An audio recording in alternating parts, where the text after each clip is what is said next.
Greetings, and welcome to another edition of Cepher Moments. I'm Dr. Stephen Pidgeon with the Cepher Publishing Group, and tonight we're going to discuss this topic of one of the great feasts, of the great seven feasts of Yah, called Shavuot. And I want to talk to you a little bit about Shavuot, because I've been asked if it's possible to determine information about Shavuot, and in particular, how we count the days and what we can determine about this particular feast, the Feast of Sevens, if you will. One of my favorite feasts, I might add. But let's talk about it. Let's begin with what we find in the book of Vayikra, also called Leviticus, okay? And so this is Leviticus 23, verses 15 through 21. And ye shall count unto you from the morrow after the Shabbat, from the day that ye brought at the sheaf of the wave offering, 7 Shavuoth, that's the plural of Sabbath, shall be complete. Even unto the morrow after the 7th Shabbat shall ye number 50 days. And ye shall offer a new meat offering unto Yahweh. Ye shall bring out of your habitations 2 wave loaves of 2/10 deals. They shall be of fine flour. They shall be baked with leaven. And they are the first fruits unto Yahweh. And ye shall offer with the bread 7 lambs without blemish of the first year, and 1 young bullock and 2 rams. They shall be for a burnt offering unto Yahweh, with their meat offering and their drink offerings, and even an offering made by fire of sweet savor unto Yahweh. Then ye shall sacrifice 1 kid of the goats for a sin offering, and 2 lambs of the first year for a sacrifice of peace offerings. And the priest shall wave them with the bread of the first fruits for a wave offering before Yahweh with the 2 lambs. And they shall be holy unto Yahweh for the priest. And ye shall proclaim on the selfsame day that it may be a holy assembly unto you. Ye shall do no servile work therein. It shall be a statute forever in all your dwellings throughout your generations. Okay. Now this passage presents some difficulties which will be addressed here. First, we find this discussion about the count beginning after the Shabbat, from the day that ye brought the sheaf of the wave offering. Now this waving of the sheaf offering occurs on the day after the Shabbat found within the Feast of Matzah. The discussion that is set forth above then goes on to discuss the 7 Shavuot, or the other Sabbath days, found thereafter. This does not designate the Chag, or the High Shabbat, which is the beginning and ending of Matzah, but rather the regular 7th-day Sabbath. Now, when we talk about Matzah, we have a High Sabbath on the first day of Matzah, and we have a High Sabbath on the last day of Matzah. And then we, at some point inside of this 7-day feast, we have the regular Shabbat. It is this regular Shabbat where we're going to initiate the count. Now, why? Because this passage eliminates the notion that the Sabbath is variable depending upon the moon cycles. Instead, we have a strong edict that establishes a 7th-day Sabbath, such that 7 in a row equals 49 days, and the following day is day 50. And then it is celebrated as Shavuot. Right? Is there a second witness to this? Let's see.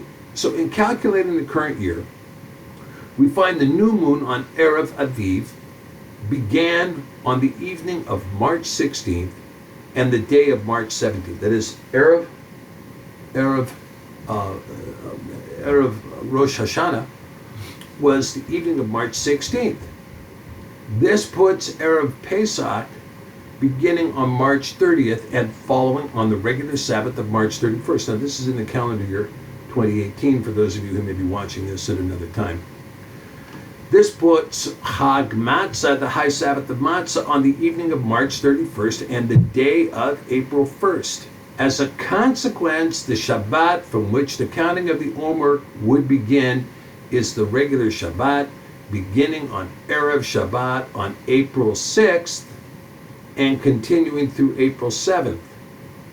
Now that's interesting because in this particular configuration, because Matzah began on Saturday evening, the regular Shabbat this time is going to fall on the very last day of Matzah. In other words, the Bikur, or the first fruits, is going to be the farthest from Pesach it could possibly be, and still comport with this, okay? All right. So, the wave-off from the Bikur then occurs on April 8th. So counting the Omer for 7 sevens, we see that Shavuot begins on the evening of May 26th and continues through May 27th of 2018. This is our reckoning as set forth in the Yom Kodesh. Now let us consider this great feast even more. Moshe goes on to say in the restatement of the Torah, found in Deuteronomy, Deutero Torah, and remember that the 10 words, the 10 commandments were given twice in Devarim, right? They were given twice. And so you have this initial statement, and then you have the restatement of the Torah. Okay, Devarim 16, 9 through 12. 7 weeks shall you number unto you. Begin to number the 7 weeks from such time as you begin to put the sickle to the grain. And you shall keep the feast of Shavuot, that is the feast of sevens, unto Yahweh Eloheka with a tribute of a freewill offering of your hand, which you shall give unto Yahweh Eloheka, according as Yahweh Eloheka has blessed you. And ye shall rejoice before Yahweh Eloheka, you and your son and your daughter and your manservant and your maidservant and the Levi that is within your gates, and the stranger and the fatherless and the widow that are among you in the place where Yahweh Eloheka has chosen to place his name there. And you shall remember that you were a bondman in Mitzrayim, and you shall guard and do at these statutes.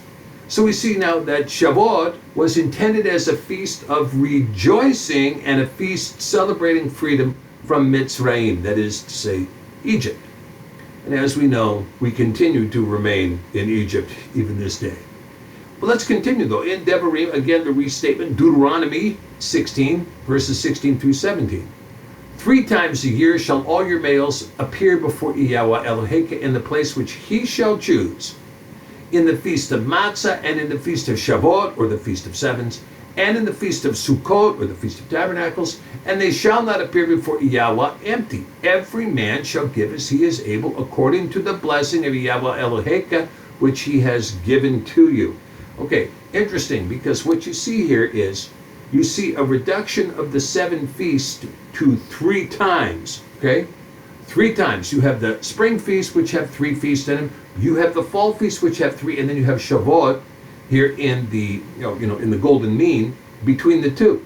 And so you have Shavuot, the 3 feasts of the spring, 3 feasts of the fall. That's actually 7 feasts, but it's 3 groupings. You see, you have to be in Yerushalayim, or you have to be at Mount Moriah, or you have to be at Mount Zion on when? The first day of Matzah, on the first day of Shavuot, and then the first day of the Feast of Tabernacles. Okay, Sukkot.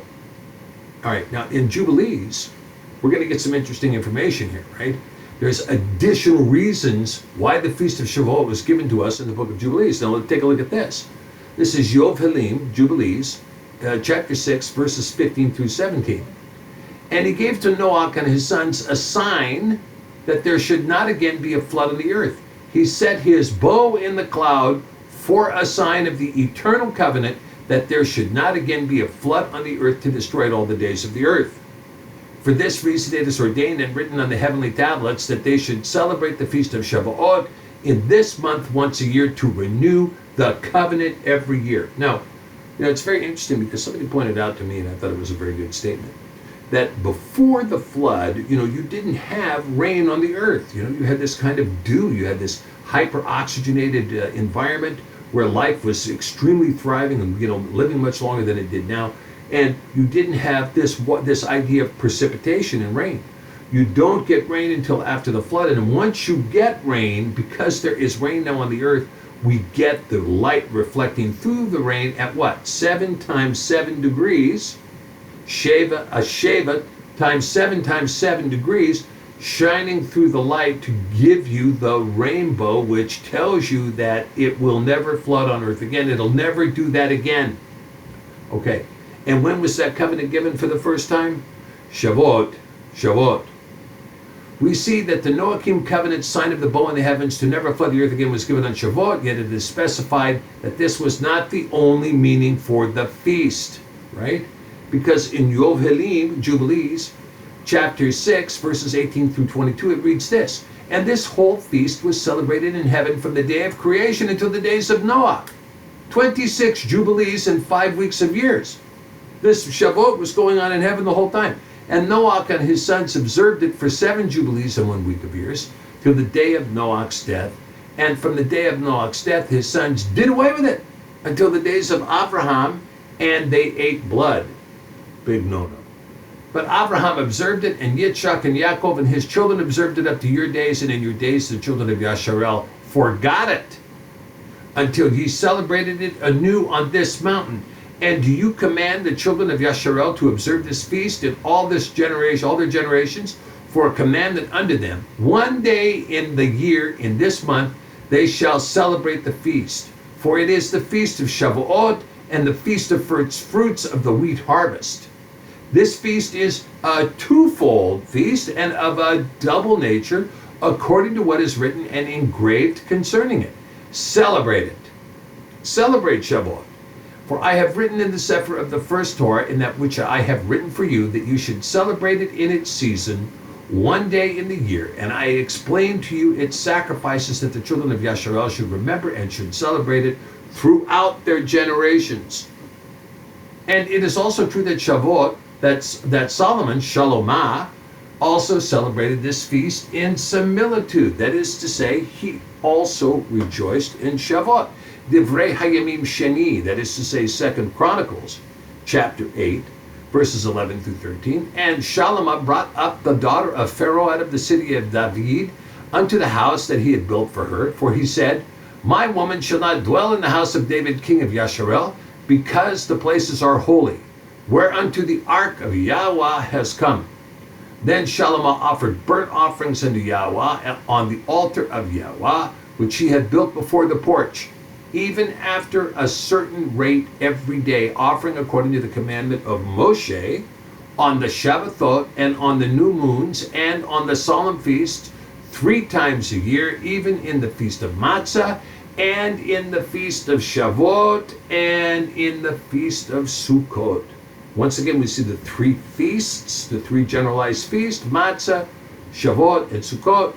The spring, the golden mean feast of Shavuot, of the wheat harvest, and then finally the Feast of Tabernacles. However, we have an interesting progression of circumstances as prophesied. It begins in Jeremiah 31 through 34, right? You know this passage. Behold, the days come, say Yahweh, that I will cut a renewed covenant with Et the house of Yasharel and with Et the house of Yehudah. That's 2 houses for those of you who can count. Not according to the covenant that I cut with Et their fathers in the day that I took them by the hand to bring them out of the land of Mitzrayim, which at my covenant they broke, although I was a husband unto them, says Yahweh. But this shall be the covenant that I will cut with the house of Yasharel. After those days, says Yahweh, I will put my Torah in their inward parts and write it in their hearts, and I will be their Elohim, and they shall be my people. And they shall teach no more every man at his neighbor and every man at his brother, saying, Know at Yahweh, for they shall all know me, from the least of them unto the greatest of them, says Yahweh. For I will forgive their iniquity, and I will remember their sin no more. Passage also found in Ivrim, or Hebrews 8, beginning in verse 8. Was this prophecy realized? Of course it was. And it is being realized. And it began on Shavuot, the Feast of Sevens. Ma'asim, Acts, chapter 2, verses 1 through 4. And when the day of Shavuot was fully come, on the day of Shavuot, they were all there with one accord in one place. And suddenly there came a sound from heaven as of a rushing mighty wind, and it filled all the house where they were sitting, and there appeared unto them cloven tongues like as of fire. And it sat upon each of them, and they were all filled with the Ruach HaKodesh. And they began to speak with other tongues as the Ruach gave them utterance. And who else celebrated this feast? One wonders. Well, let's take a look at the book of Acts again. in chapter 20, verse 16, for those of you who thinks that Paul was wandering around as the lawless one, here's what it reads. For Paul had determined to sail by Ephesus because he would not spend the time in Asia, for he hastened, if it were possible for him, to be at Jerusalem the day of the feast of Shavuot. All right. Well, thank you very much for taking this time to discuss Shavuot and the counting of the days with me. I hope to see you again here on Cepher Moments. Until then, blessings. B'Hashem Yahushua HaMashiach.